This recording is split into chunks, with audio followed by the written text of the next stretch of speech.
โอ้ยเรียบโอ้ยเรียบร้อยได้เพลได้มาดิ แล้วโทรศัพท์ก็อยู่ใช้ โอ้ย โอ้ โอ้ย เจ็บป่ะยันเจ้าโอ้ยความนี่โอ้อันนี้ฮัก ตายเจ้าว่าเฮ็ดเจ้าว่าเฮ็ดยังอันนี้ ฮักนี่คือโอ้เจ็บเลยเนี่ย โอ้ย เจ็บป่ะ พวกเขาเจ็บตีนเนี่ย ย่อคอนบัดยืนน้ำกันมาเลยเนาะดึงลงกันนี่ได้นี่แกน้ำกันแล้ว โอ้สัญญาณมันมีสัญญาณอยู่ว่า ทีเด้อเนาะลำบากกันดิเนาะเพื่อจะลงคลิปได้โอ้ยพี่น้องเอ้ย โทษนะเพื่อนเด้อดึงโต๊ะน้ำบ่เป็นยังมันบ่ได้ตั้งใจดึงนะกันเวลาความฟ้าแต่ว่าได้มีอย่างเนาะก็ฮักตัวเลยว่ากินนี่นี่เหยียบนิ้วยัง โอ้ย ต้องหาแนวเฮ็ดเลยไปดวงนี่เด้อพี่น้อง ต้อง บ่ได้มีได้ ให้มันคักกว่านี้อันนี้เอาเล็กตะปูมาต่อแค่นี้ มีแต่บ่นี่แหละที่มีสัญญาณเนี่ยนะ พอดีพากันมาอันลงคลิปพี่น้องเนาะลงคลิป เดี๋ยวละ ถ่ายคลิปแล้วก็เป็นมาอันลงคลิปอยู่นี่อัพคลิปลงไป บ่คัน เพราะว่าสัญญาณมันมีแต่อยู่นี่ได้ขึ้นว่าอยู่รุมนี่ก็บ่ได้คือเก่าบาดนี้ เกือบตายเนาะ โอ้โ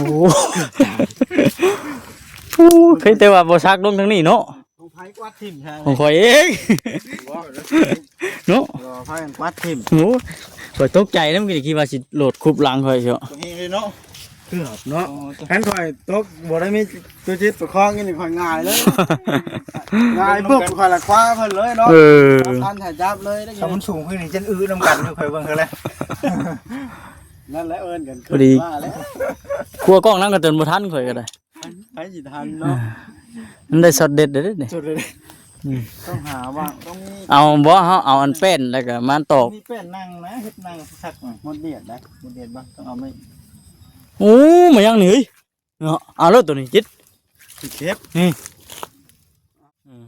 โอ้บ่ได้เลยพี่น้องน้ำกินเนาะ FC ก็คอมเมนต์อยู่ เออ จักบอกคำหลายจักทีมงานแล้วพี่น้องเอ้ย น้ำกินบ่ บ่บ่เบิดได้บ่บ่น้ำกินเฮา อดว่ะ อดมาน้ำกินเฮาเบิดได้วะบ่ได้บ่ได้ ยาวมาต้องเดินก็จะถือมาเลย ตัดอยู่พี่บ่ ตอนนี้เด้ห่มคักครับ เนาะ นี่ แม่นสัญญาณนี่เนาะเอา พระตัวชักไปนี่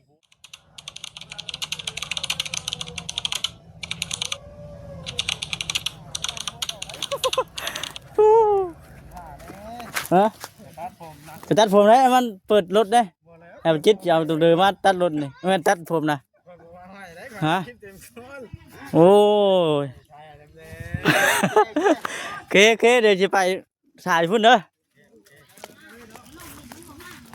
ไปพี่น้องเนาะหลังจากที่ว่าทางกันบ่าวเวียงสร้างไม้ผาเสลามาที่ว่าขนลงมาแล้วหมดแล้วก่อนอื่นก็มีแต่ว่าทักทายสบายดี FC กันเบิดสุขคน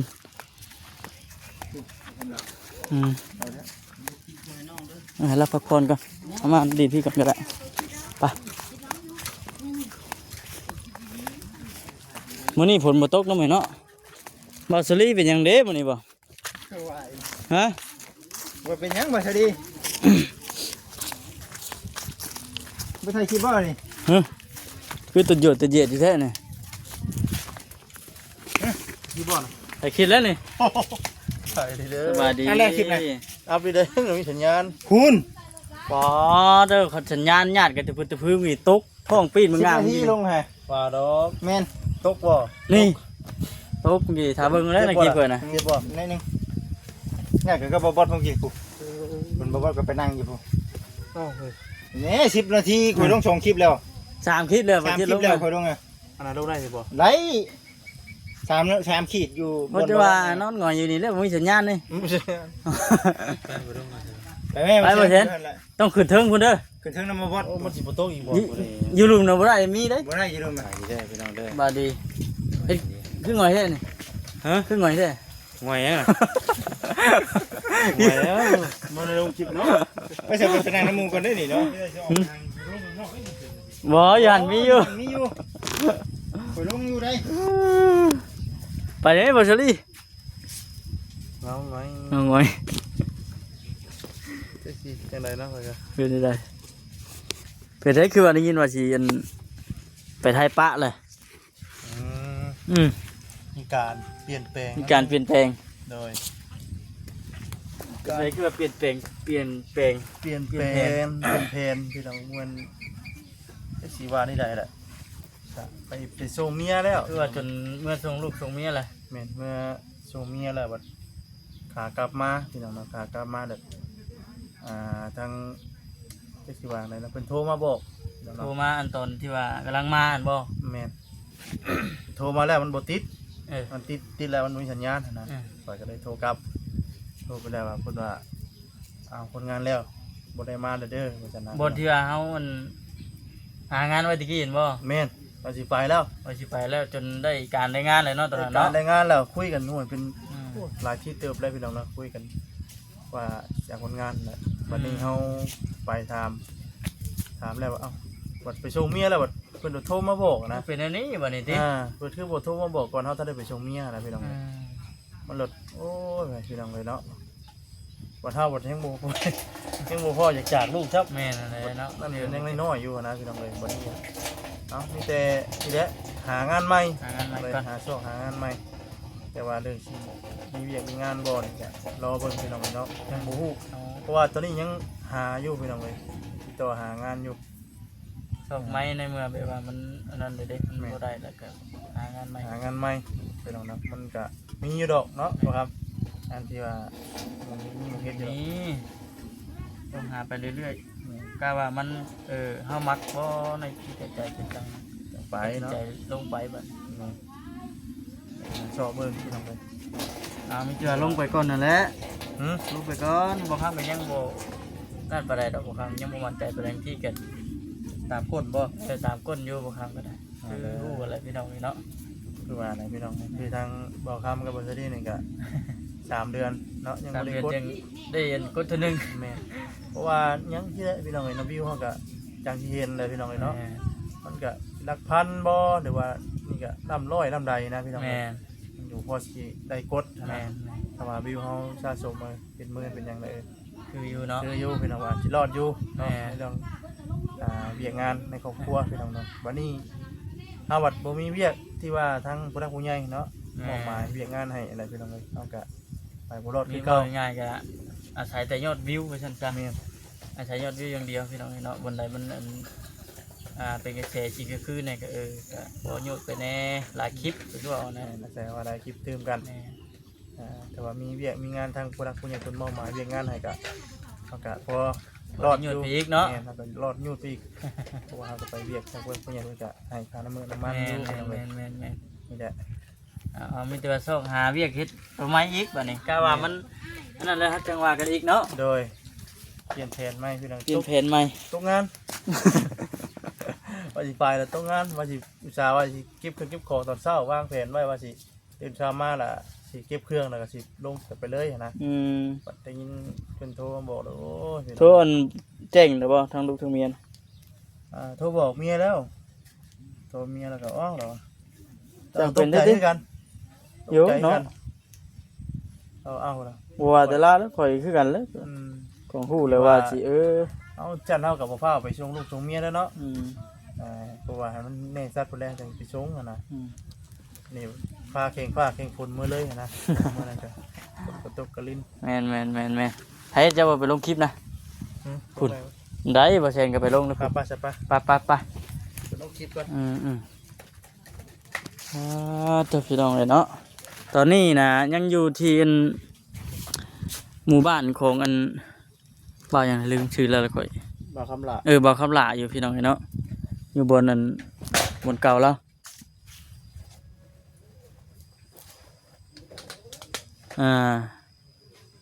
กะมีแต่ว่าเราถ่ายอีกจักหน่อยหนึงพี่น้องเลยเนาะทางบ่เวียงเพิ่นสิเข้ามาเพราะว่ามันต้องได้ครบหน้าครบตากันเด้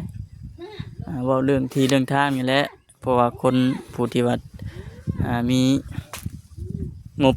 ซื้อดินก็มาครบแล้วนะพี่น้องมีตอดคอยนี่เข็บไปจักปุย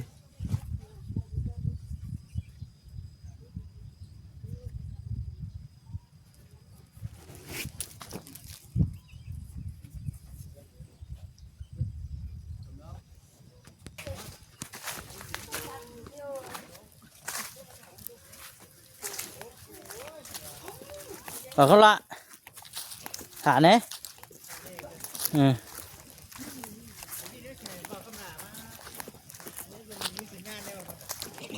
เจ้าเฮ็ดอันน่ะเอาเล็กตะปูกับไม่เป็นมาตอกอย่างเลยตอกกาดไว้บนกกกระล่างน่ะพอได้วางโทรศัพท์ใช่หัน เอาสบายดีก่อน สบายดี กินยัง กินโครม แซ่บบ่ โดย บริตัวยังดีเนาะแซ่บเฉยใกล้ชิแล้วหรือบ่เดี๋ยวนี้บ่แล้วเรา มื้อหน้าเอาคำหน้ามีไหมป่ะตรงนี้หาบอลนั่งนั่งเลยนั่งกลางดินกินหญ้า ปลามันอยู่ล่างอะไรมันดินในปลาในก้นบ่จิตนะ บอลมาบอลเงียวใช่ไหมจ๊ะ แล้วพวกคนเหี่ยวอยู่พวก เห็นบ่เออ นั่งเมา โคนโคน เออ สบาย สบายดี ข่อยตกคงกินนี่มื้อไหนได้มื้อหน้านี่เนาะ มื้อหน้าต้อง หาเวียกให้บ่คำลาแล้ว เออ พิษให้ค่อยได้ว่ะ โยดึงข่อยลงน้ำกำมาสูงเป็นน็อกน้ำกันข่อยเบิ่งเฮาแล้ว ผู้ยันสัตว์ลงมาทางนี้เด้อ นี่ไม่นี่ก็คือขึ้นไปห้าเนานี่ บ่ขึ้นก็ได้เอานะ ตอกตะปูแล้วก็ทุกอย่า เฮ็ ง ดคืออยู่อันเฮือนสเตลนะน้องกุ๊กข้าวเนาะ นี่ดินน้ำน้ำเด้ เนาะ ยอมเลยยอมเลย เขาไปแบ่งเนาะข่อยมัดไปแล้ว ฉากนี่บ่บ่เลยแฮงอยากให้ฉากอยู่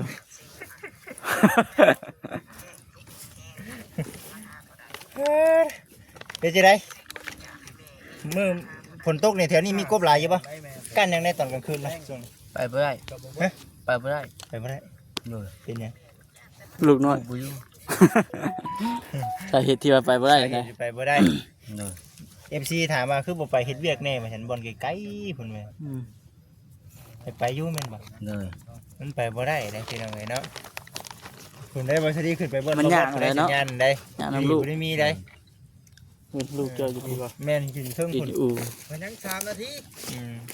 ใจเย็น ไปบ่ได้พี่น้องเอ้ยเนาะก็ปกติก็ฮู้อยู่สาเหตุแล้วนะว่าลูกน้อยบ่มีผู้ใดเอาเนาะ โดย บ่มีผู้ใดเอาป้าไว้นั่นไม่ป้าแล้วก็บ่อยู่ติ ลูกเราให้เด้ ไหนติ แม่ นั่นแหล้วจังไปทางใดจังอุ้มไปเนาะ โดย กินข้าวเลย กินแล้ว กับหยัง กินน้ำนี่เด้ ปลากระป๋อง ปลากระป๋อง ไป เพิ่นที่ได้กินนั่นเรียกว่าแก้ออกมากินแล้วบ่ แจ้งมากินเลย อืม เนี่ยมันได้เนาะ เห็นว่าเอามาอันนะเพิ่นนะ ยำบ่ เก็บมากินเลยคือจะได้กินซ้ำนี่ได้นี่เนาะตะกี้บ่ค่อยได้กินบ่ใช่ โดย อืม นั่นนี่พี่น้องเอ้ยเนาะอาทิตย์หนึงนี่เจ้าได้กินจักเทื่อขนมแบบนี้ บ่กินอยู่ กินน้ำลูก ได้กินอยู่แต่ว่าบ่เรื่อยบ่ โดย ซื้อมาให้ลูกได้ซิมน้ำติ เบิ่งไปเบิ่งมาคล้ายคือไผก็เบิ่งว่าคือตะบูนบ่ แม่นบ่ คือ แม่นเนาะพี่น้องคือพี่น้องอยู่แถวบ้าน แม่น กินแล้วบ่มีน้ำบาด อืม โอ้บ่ได้เลยพี่น้องน้ำกินเนาะ FC ก็คอมเมนต์อยู่ เออ จักบอกคำลาจักทีมงานแล้วพี่น้องเอ้ย น้ำกินบ่ บ่บ่เบิดได้บ่บ่น้ำกินเฮา อดว่ะ อดน้ำกินเฮาเบิดได้วะบ่ได้ ย่างมาตอนเดินก็จะถือมาเลย ตัดอยู่พี่บ่ ตอนนี้เด้ห่มคักครับ เนาะ นี่ แม่นสัญญาณนี่เนาะเอา พระตัวชักไปนี่กลัวจัง เออ ฟ้าได้มูสิตัดก่อนเนาะ เออ อยู่ลำเจ้าพุ่น เจ้าเอามาเด้อดิข่อยสิบ่ได้ดอกป้าไว้ให้เปอร์เซ็นต์ขึ้นไปฮะ เจ้าป้าตัวชักไปนี่จังกับ ข่อยบ่ตัดก่อนดอกเนาะสิตัดผมให้เล่าพี่น้องตัดแล้วมานี่ ตัดบ่ ตัดอยู่ แต่ก็ตัดอยู่ใช่ เอาส่งไปได้เด้บัดนี้ 50 วิ ออกไปห้านพุ่น เสียเงิน ส่งไปได้บ่ โดยบ่ได้ก็ได้ เดี๋ยวนะ เพิ่นจะรู้ เครื่องจะรู้ ไปได้ก็ได้ ว่าช่วงไหนคือว่าคำย่อมคือกัน ตัดผมให้ผมยาวบ่ ตัดได้ไหนก็ได้ให้มันยาวเนาะ อู้ปีก ช่วงเดิม ช่วงเดิม ยอมเลย ตัดอีกเลย ยอมผมมาจิตว่าตัดให้ ถ้าเดินก็ได้ก็ได้ให้มันยาววะ ให้มันยาวนี่ เอาเลย ตัดให้มันสั้นเป็นอยู่เฮ้ย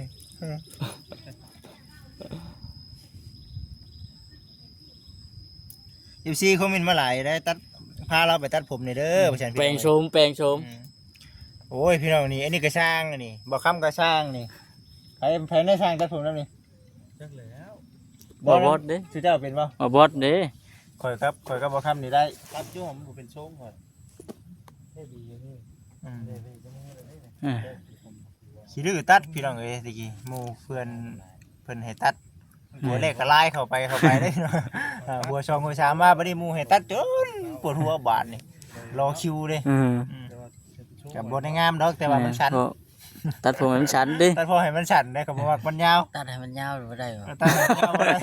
ยอมนั่นเด้อตัวดิจะได้บ่บอสได้บ่ยอมบ่ตัดผมให้มันยาว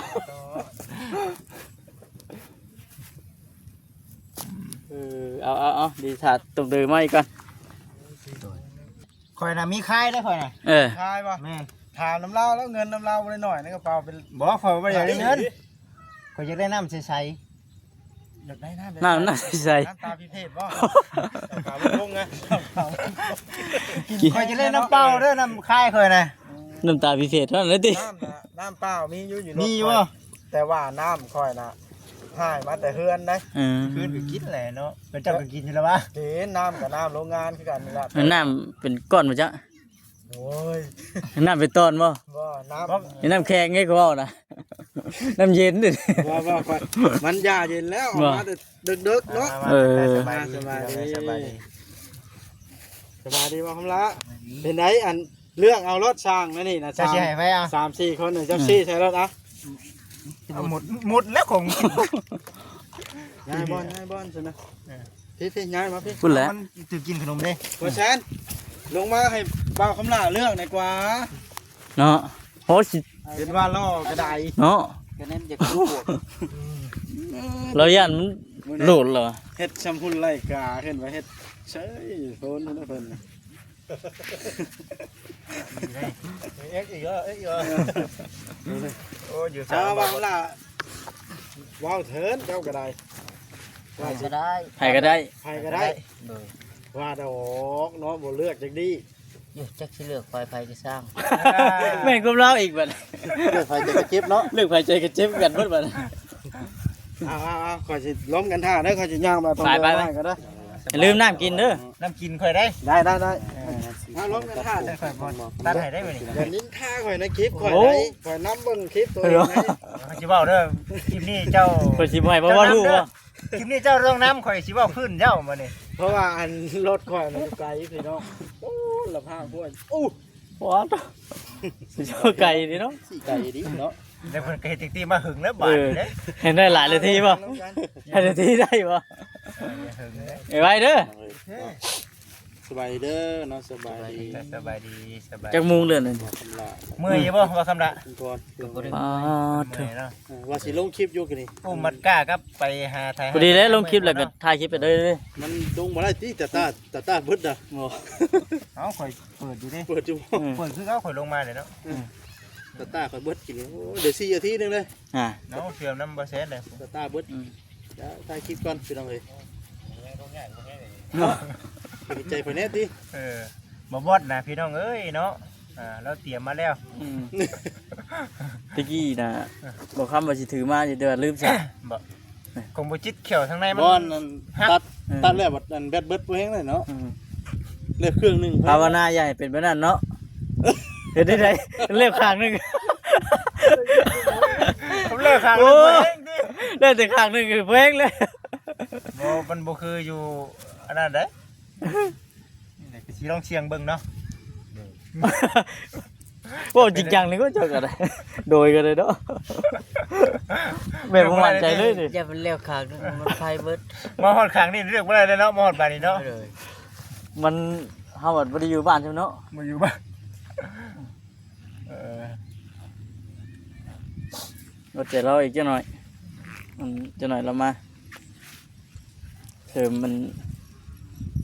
แต่งโฉมให้อันบ่าวคำลา มื้อนี้มักแบบใด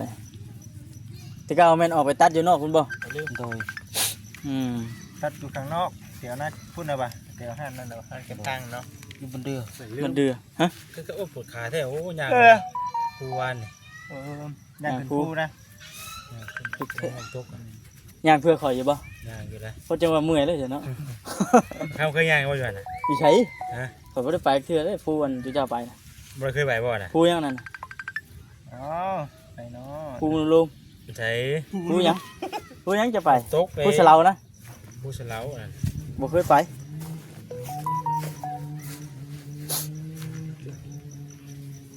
เคยได้เห็นดิ บ่เคยเด้ เปิดห้องนั้นก็บ่จิต บ่มีได้ได้คันที่มีได้คันมันบ่คืออยู่เท่า มัน นี้ คือก่อนเนี่ยมันลงมาลุมเลย แน่ หืม เปิ บ่ ดแล้ว มันเต้นนะเลยได้4นาทีนี่ เอาเปิดแล้ว